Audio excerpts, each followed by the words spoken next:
Thank you, Chairman Bishop, Vice Chair Boulier, and members of the House and Ways Committee. My name is Joni Hess. On February 7th, 2019, I was 8 months pregnant, 35 weeks. Eliana, that's my daughter's name. I went in for a routine appointment with my doctor. She had a very strong heartbeat. Everything was going well. The next day, on February 8th, about noon was when I started to realize I couldn't really remember the last time that I didn't feel her move that morning. So, but maybe she was just sleeping. So I went back to the hospital and had an ultrasound.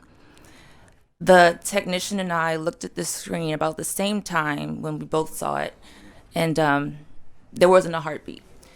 So, but she couldn't call it. Only the doctor could call it, and the doctor wasn't there. So I waited, knowing full well what was going on.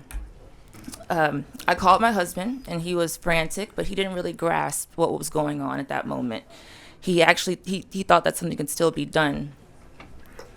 A few hours later, Eliana, she was, after a few pushes, and with my husband and my mom right by my side, she was born at 6 p.m. that evening. Not long after, the nurses started to ask us what we planned on doing. Would we use a funeral home?